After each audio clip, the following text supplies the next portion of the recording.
विशेषशून्यवादी पश्चात्पुरेशोत्तारिणे वञ्चकल्पतरुभ्यश्च कृपासिन्धुभ्यैव च पतितानां पावनेभ्यो वैष्णवेभ्यो नमो नमः।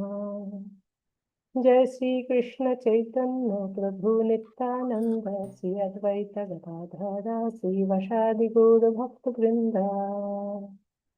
हरे कृष्ण कृष्ण कृष्ण हरे हरे, हरे Ram Ram Ram Hare Hare. So I'll play the lecture from Mysteries of Kaliya Damana Lila Part 1.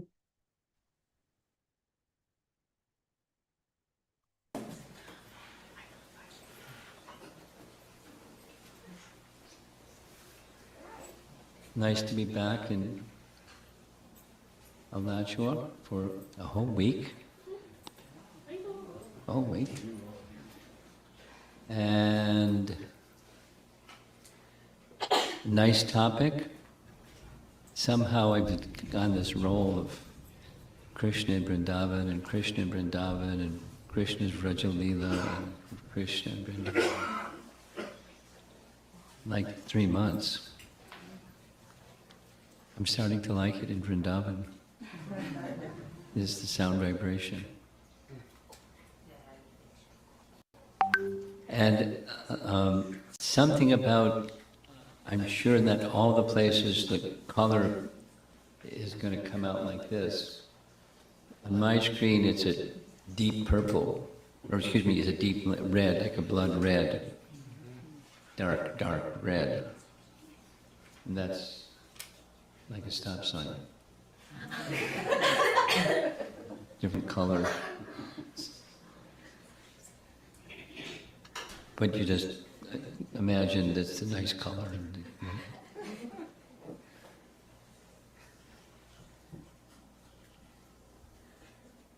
So the pastime of the Kaliya Damana Leela comes in chapter 16. And it's nice to meditate on the sequence of things. Chapter 11, chapter 12, chapter 13. So each of those, because I've covered them so many times, each chapter title carries its own Shakti and its message.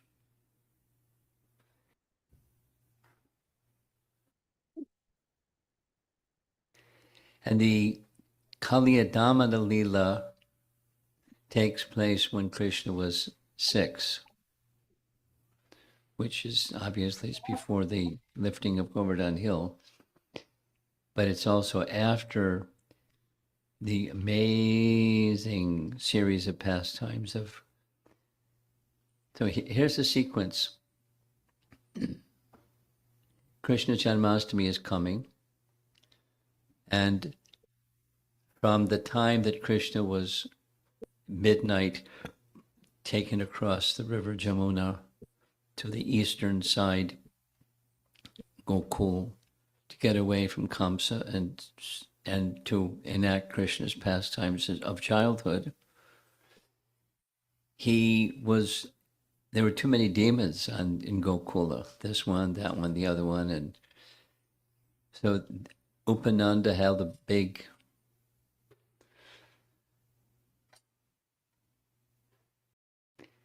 meeting of the elders, and it was decided, he proposed, and then it was decided, and then the very same day everyone packed up and left. They went to the western side of the river Jamuna from Gokul. Then further away west is the ancestral home, but they didn't go to the ancestral home. They went in between to the forested area, particularly for the cows. And then Krishna's Vraja Leela happened there. So Gokul Leela first, and Vraja Leela. So Krishna was 3 years, 3 months. And then he did some things when he was 3 years, 3 months. And the demons didn't stop, they kept coming. And then 4 years, 4 months, and was just after the Aghasura demon, that's chapter 12, came the Brahma Vimohan Lila, because Brahma Vimohan Lila happens immediately after, the same morning, because after killing of Aghasura, they had lunch. They hadn't had breakfast yet. They had late breakfast, picnic by the side of the river Jamuna. And then Brahma did what Brahma did, and Krishna showed Brahma what Krishna showed Brahma, and he offered his prayers, chapter 14. So in between, there's the Dhenukasura demon. And in this narration, there are two opinions amongst our acharyas.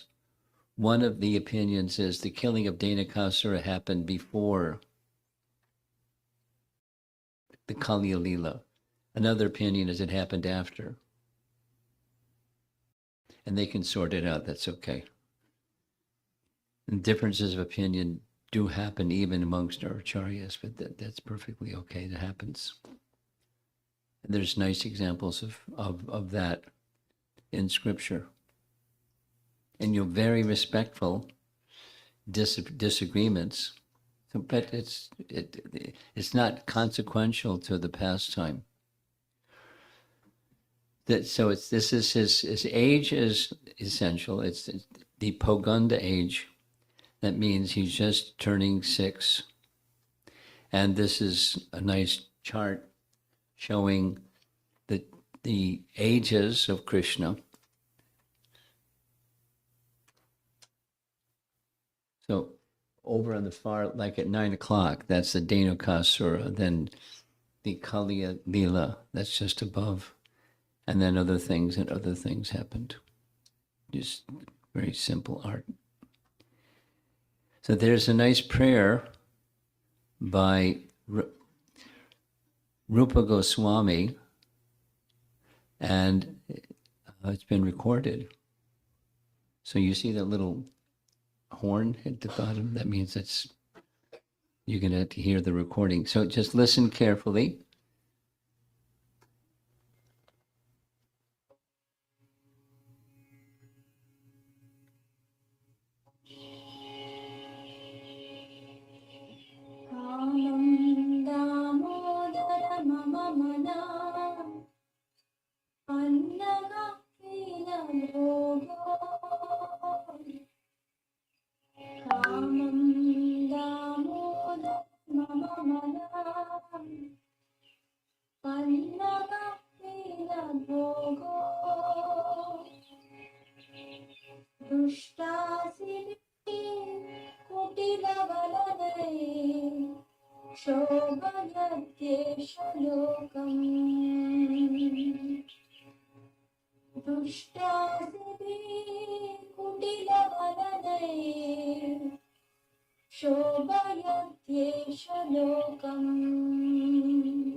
Did you know that was going to happen? You did. Okay, you can do it again.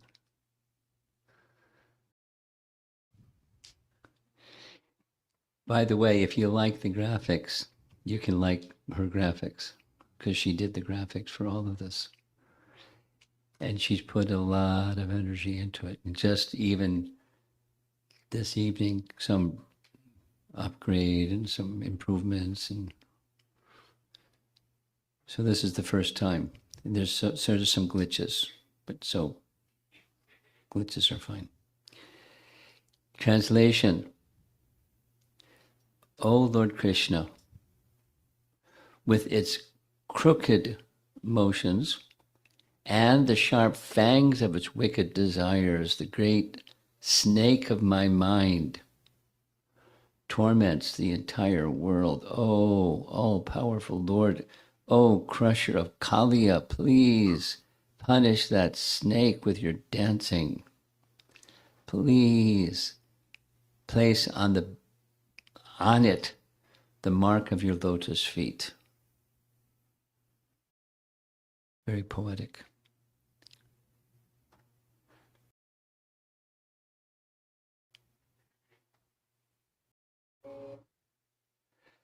Now, in Puranas and Itihasas, there's different ways of looking at it. And the easiest way of looking at it is just the storyline. Whoops. The storyline. And then within the story, generally speaking, there's some teachings of Dharma, what's to be done, what's not to be done, what proper conduct, etc., embedded within it. And then there's some truths. Certainly, we're going to hear the wives of the Kaliya serpent, and then Kaliya himself state some of these truths about the personality of Godhead. And then ultimately there's rasa.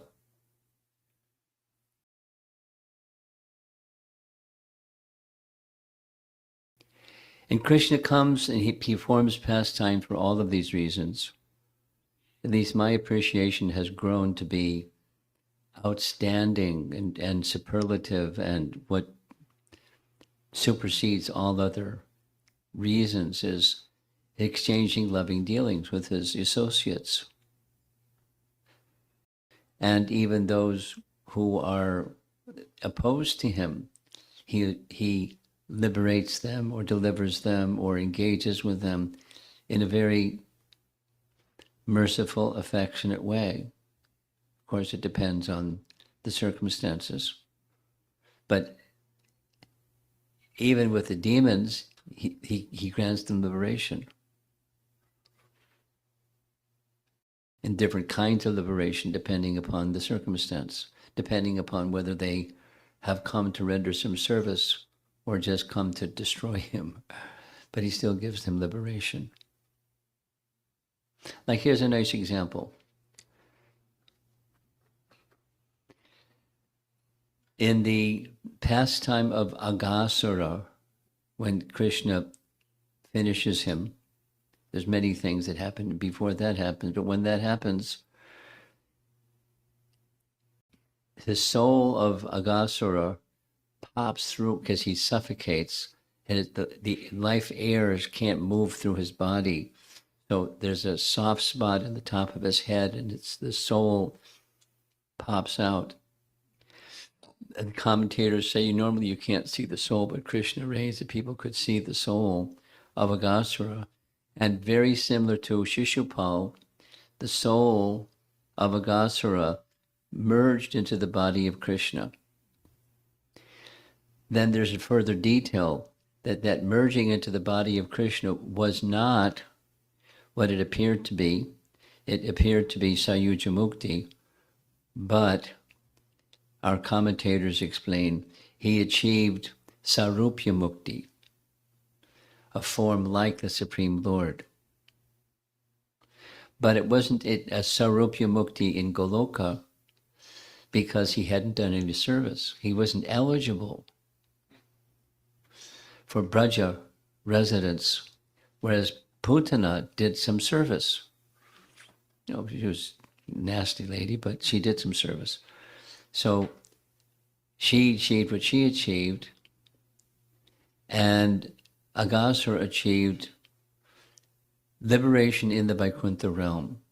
That's a form like the Supreme Lord in the Vaikuntha realm.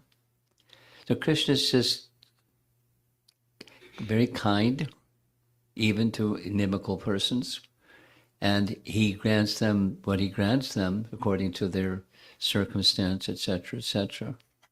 But it's a reciprocation of kindness, particularly with his devotees and the demigods and the following pastime with Lord Brahma.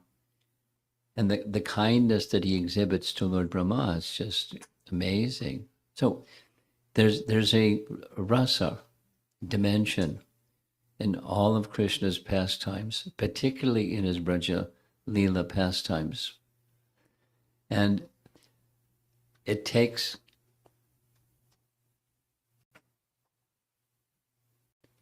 is everything okay? You want something? Why don't you stand up and tell her instead of hand motioning? They're saving a spot for you. We're just going to pause till you go and take the nice seat.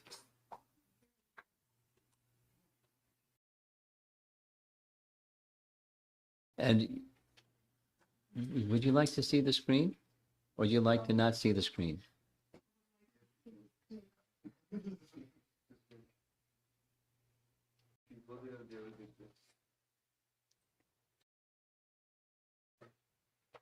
We made it an extra chair for her. Okay. Look at this. It's got your name on it.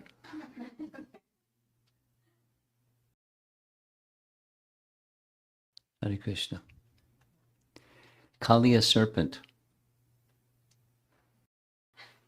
6 classes on the Kaliya serpent. There's lots of details because there's some very wonderful prayers by the wives and then by Kaliya himself. And then there's many nice things, so it's going to take a while.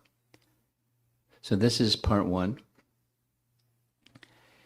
Krishna becomes captured in the coils of the Kaliya serpent. And so notice the verse number. This is still chapter 15. Once Krishna, surrounded by his boyfriends, went without Balaram to the river Yamuna, chapter 15. And Sanatana Goswami comments,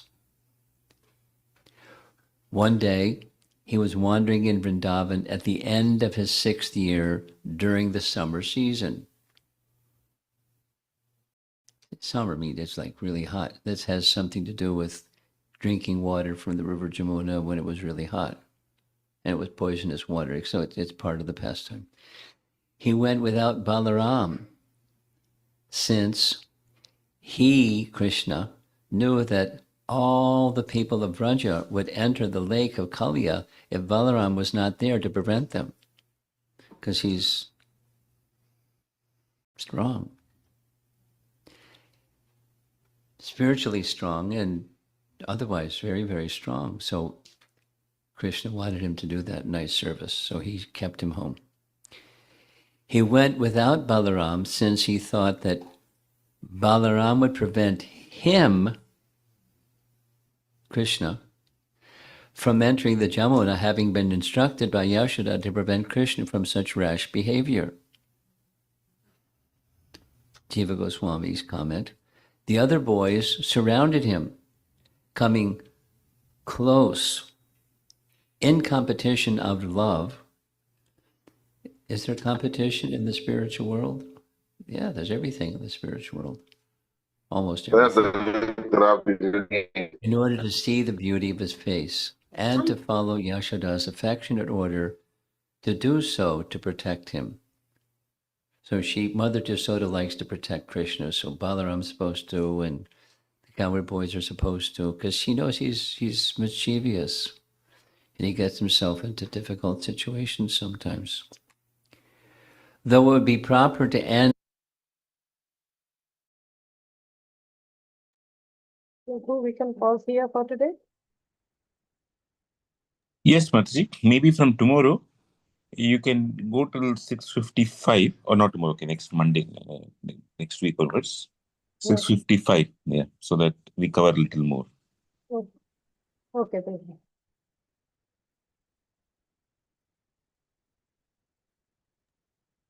Hare Hare Krishna. Krishna devotees. Yes, someone has raised hand. Yeah, Hare Krishna Mataji. Yes, Hare Krishna. Guru. I very much like the point which Maharaj talked about Agasura, that he got the Sayujya liberation, but not in the Vaikuntha or not in the spiritual world.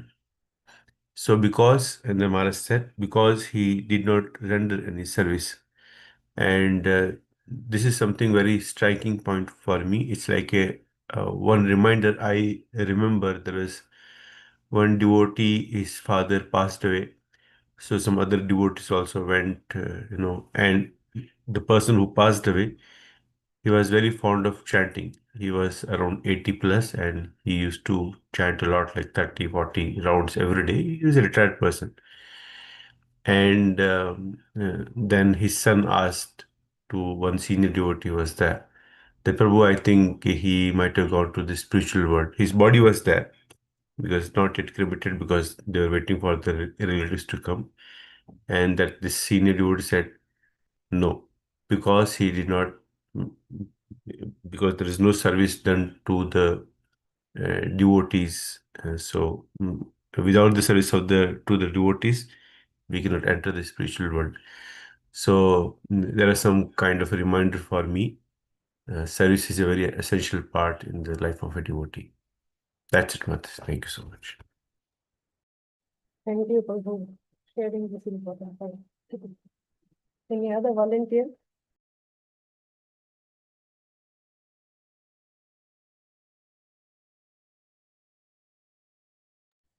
Ashok Prabhu, anything from your side? Hare Krishna.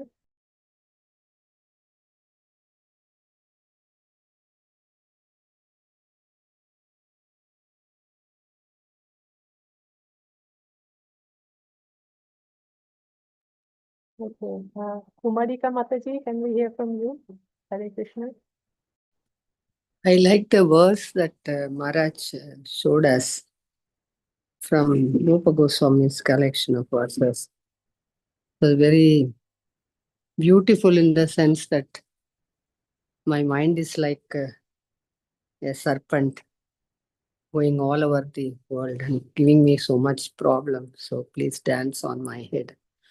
So that was really, that resonated with me in this part of the lecture. I wanted to memorize that one. Yes, Mataji. So we all have a great snake in our minds, and Krishna needs to put his lotus feet on it. That part I also like very much. Thank you, Mataji. Hare Krishna.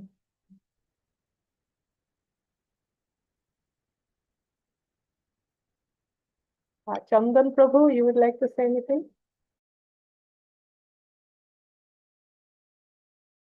Hare Krishna Mataji. No Mataji, thank you. Okay, Prabhu. Keshava Prabhu, Hare Krishna. Hare Krishna Mataji. My husband is not in the call, Mataji. He went for service. Okay, Mataji, then can we hear from you? Hare Krishna. Hare Krishna Mataji. Dandavat. I think we had so many times the same points, Mataji, but I just want to repeat for my purification. Like as we heard, like starting Maharaj, always he is giving the recap. So he's giving the respect for the new members, whoever is not attended earlier that lectures and all like that, and to connect the current pastime also. So always he is giving that respect and he's giving the recap very nicely. And the second thing, whatever the graphics he has mentioned in the PPT is there, like he's giving the credit to Shatarupa Mataji. I think she is Shatarupa Mataji only. I'm not sure. So Maharaj is appreciating Mataji. So giving credit to others. So heartfully that purity we can feel, Mataji. That's it, Mataji. Thank you. Very nice friends. Thank you, Mataji. Vata Mataji. Hare Krishna. Hare Krishna Mataji, Dandavat Pranam. Um, I also have the same thing what Kumarika Mataji actually told, that that prayer, even I want to remember it and I want to keep it in my mind always, because I think the root cause of all the problems what anyone has, what not about I or I, it's because the mind is troubling us. Mind is telling us to do this, that, or the fear. Everything is created by mind. So I really want to actually remember it and go ahead with it. So that was one thing. And the continuously actually uh, it is not related to today's session, but then it was going on in my mind. I heard one lecture in which one devotee asked some senior devotee why the sky is blue, and the answer, I mean, it is not any logical question. The answer given was because Krishna wanted to. But then I was just thinking that there can be something else also, and then I was thinking that if Krishna is really blue, then it is but natural that when the light is falling upon him, everything is sky is blue, and everything has a kind of bluish thing in the sky everywhere, wherever we can see. So, my mind was actually in that that Krishna's color is everywhere we can see, and then when we see that Kali Nag and his very nice little blue posture on standing on him with the bluish thing. So again, it was coming in my mind that his his color is pervading everywhere, that light blue color, and I was there, Mataji. Hare Krishna. Thank you, Mataji. That was nice. Yugal Kishore Prabhu, can we hear from you? Hare Krishna. Mataji, nothing today. Hare Krishna. Thank you. Okay, then no problem. Hare Krishna.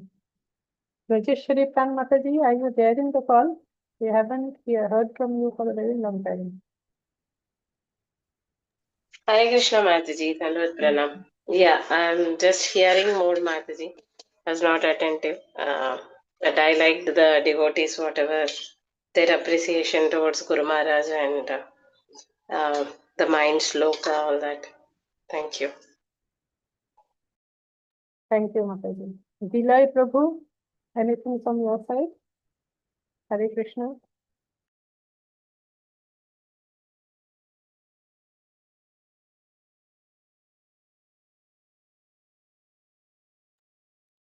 He is not there in the call. Then Vivek Prabhu, can we hear from you? 1 or 2 points. Hare Krishna. Hare Krishna, Dandavat Pranam to all devotees. It's a very nice narration of pastimes. So whenever I heard this, or whenever Maharaj starts giving pastimes, it's very, very nice to hear. It's fully captivating, the Krishna's pastime. So Maharaj very nicely, as Sulochana Mataji mentioned, sets up a context first before getting into the Kaliya pastime, which is the topic for this class. Gives a small context of what the previous pastimes were, what is the age of Krishna, so that a mind can set into what age Krishna is in before performing this pastime, what happened before. And he mentioned that in any pastime, even here when when Maharaj was in Bangalore, he gave these 4 points, that there is a storyline, there is some dharma aspect, there are some philosophical truths, and there is the rasa, the exchanges between devotees. And I like the fact that Maharaj, after so many years of practice, he mentioned that he realized that the rasa aspect of it, he really appreciates the rasa aspect. That is Krishna's loving exchanges with his devotees. Every pastime there is a rasa element, and I like that Maharaj explicitly mentioned that in this lecture. So he's appreciated that a lot. And all the other pastimes where Krishna, which were very nice overview of where the Kaliya pastime comes in the whole framework. And also, the as Kumari Kamaji, other devotees mentioned, the aspect of the mind. So it's very poetically mentioned that the mind wanders here and there like the snake, and it's pertinent in this context because it's the Kaliya pastime. So that connection with the pastime and that particular verse, that is also very nice. And as always, I've observed this before, that Maharaj immediately gives credit to where it is due, to Shatarupa Mataji, I think, for making the PPTs, and which Maharaj is using to help us to understand the pastime very nicely. So that's it, Maji. Thank you. Hare Krishna. Thank you, Prabhu. A very nice summary given by you. Ramkun Prabhu, over to you. We want to hear from you as well. Hare Krishna.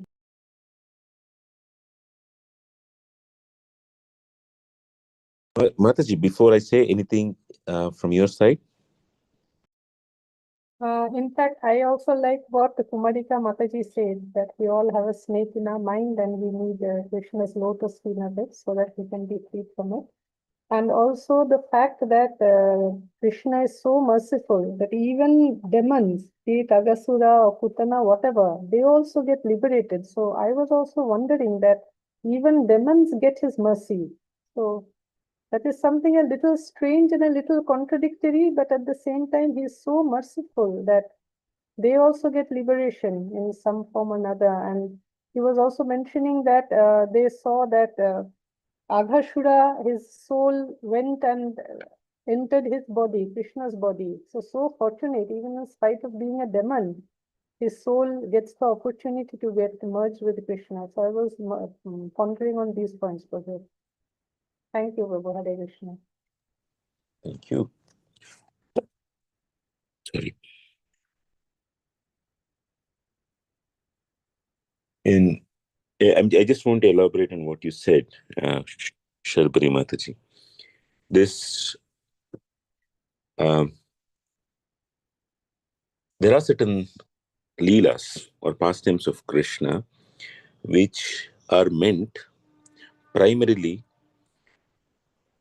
to mislead those who do not, who are, in one sense, you can call it as demoniac, or those who do not have faith in Krishna, or those who oppose the Supreme Lord in various ways.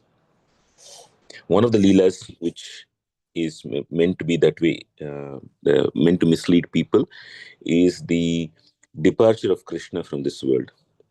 One hunter comes, he shoots an arrow at the foot of Krishna, and Krishna passes away. Nobody, I mean, anybody in this world knows that if, usually nobody dies if there's a foot, if there's an arrow or even a bullet hit on the leg. And that it was like no flowing of blood, it was bleeding or something like that, nothing like that. And yet, Krishna left this world. So Krishna did that way because those who do not want to believe in his supremacy, they can just tell him that, hey, this person is just like one among us. Somebody shot an arrow at him and he died. How come he is God? Whereas a discerning person will realize, hey, there is something more to it.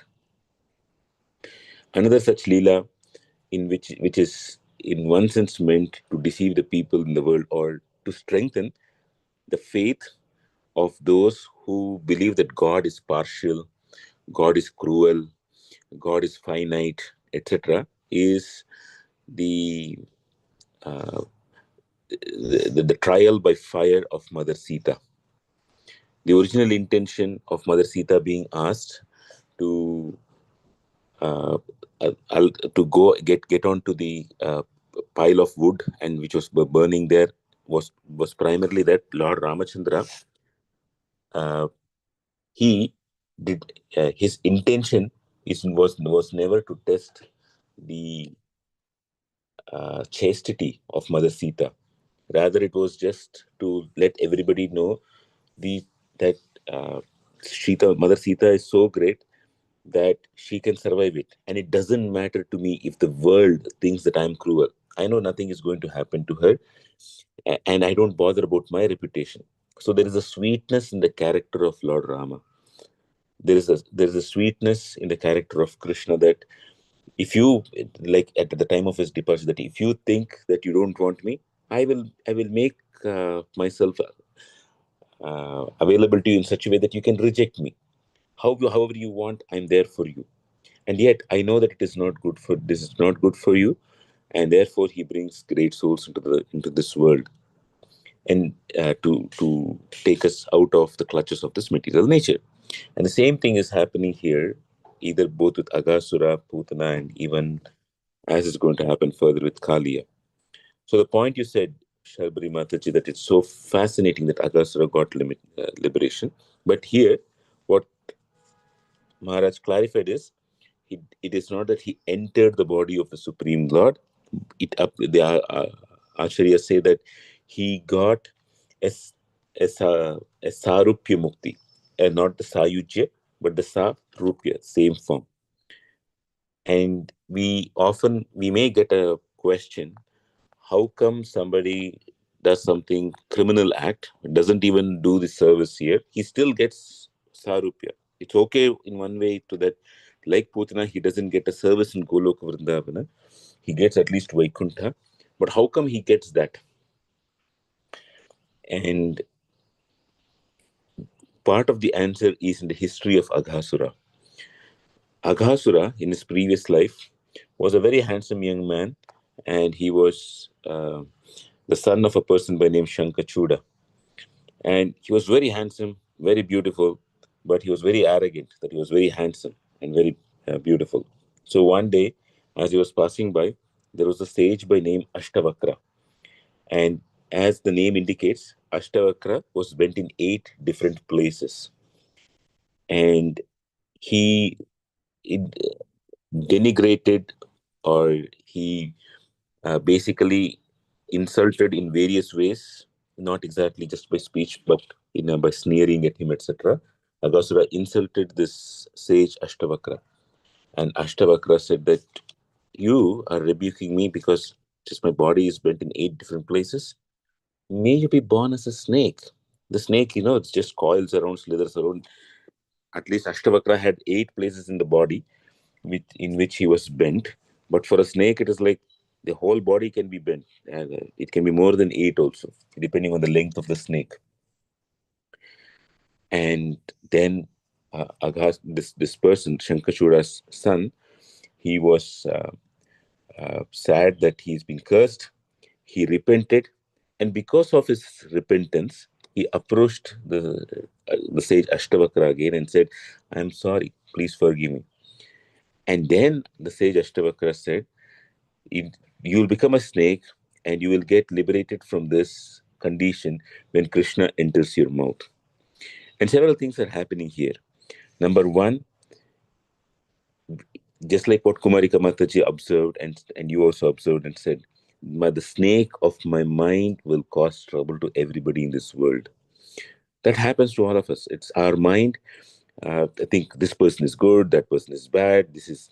I need money, I need wealth, or I need power and position.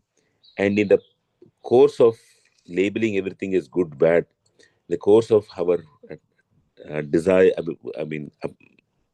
our likes and dislikes, we cause harm to people in this world. In pursuit of what we think is good or bad, in pursuit of what we want, we say that, hey, I want this, I don't want that, etc. We cause harm to people in this world. But for such a mind, as Kumarika Mataji pointed out, it is Krishna dancing on the mind, which is the succor, or which is the ameliorating pill there. That's important. But for that to happen, the heart has to be softened. And for that heart to be softened, that is what, like Rupa Goswami is praying, may you come and dance. The heart is already softened. And in the case of Aghasura, it is that repentance which softened his heart. And because of that, Ashtavakra Muni said that, I know Krishna's pastime is going to come. May you may you have a role in that pastime. And for each of us, in our current day Kali Yuga, Krishna has given us an opportunity right here in the distribution of the holy name to everybody in this world, in the distribution of Krishna Katha to everybody in this world. It may not be everybody in the world too, it may just be in our community of people, where whatever we are given an opportunity for, Or it may be that there may be a nice temple and we can render service there, or it can be the holy name. But whatever be the case, devotees like Ashtava, it is like some Ashtavakra Muni, somebody who has seen an iota of humility in us, who says, may you get an opportunity. And in that opportunity, when we get that opportunity, it is one thing to participate in it, and the another thing is to render service. And depending on whether we are just participating or rendering service, we get closer to Krishna. We often think Vaikuntha, Goloka, etc.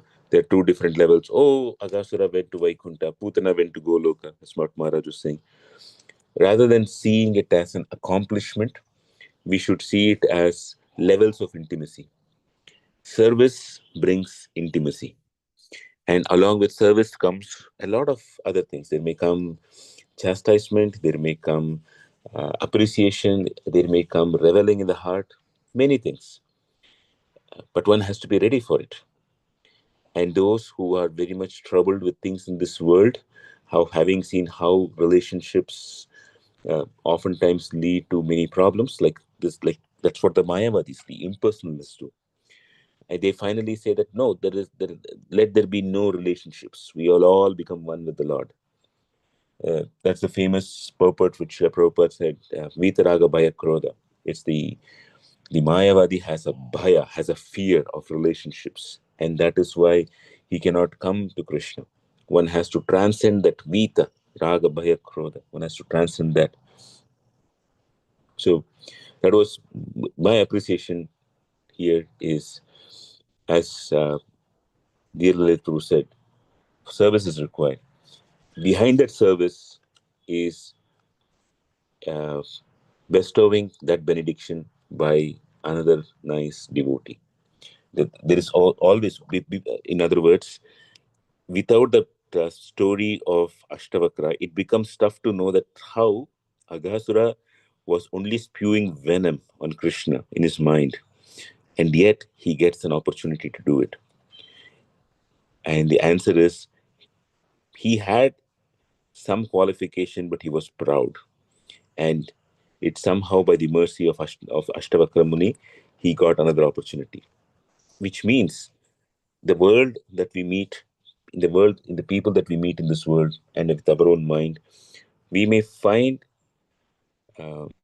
people are not up to the mark, but that's okay.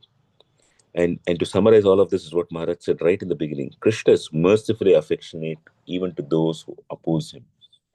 Quite unlike many other religious systems where if you're on the wrong side of God, God is going to burn you in hell. That kind of teaching is not there in our scriptures. That's not what our scriptures teach us.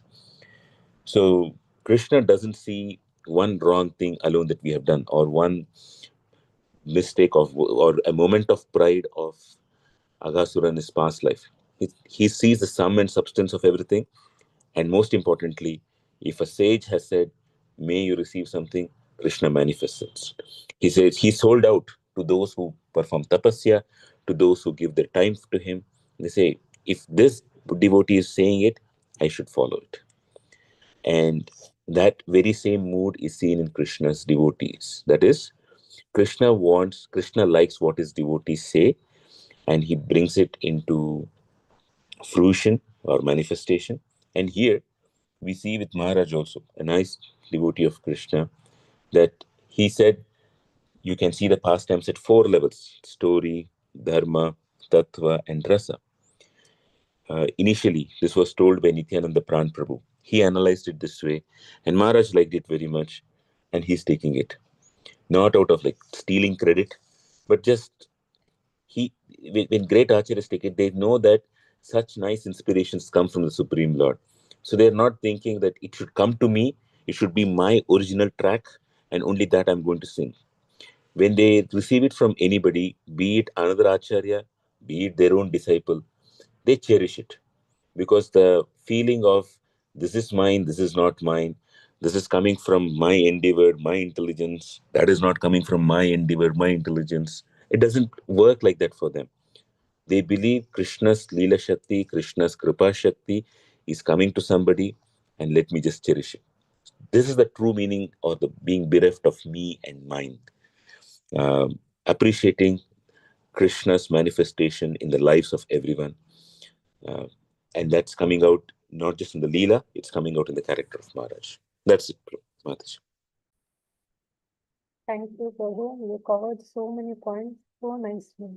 Actually, so wonderful to hear from you. Thank you so much, Prabhu. Hare Krishna. So we will stop here. Yeah, thank you. Thank you to Shamkun Prabhu for explaining for the Agasura's story also. Because somewhere I was just thinking that it can't be that a demon got this much of an opportunity without any desire or without any past in it. Thank you, Prabhu. Hare Krishna. Thank you, everyone. Hare Krishna.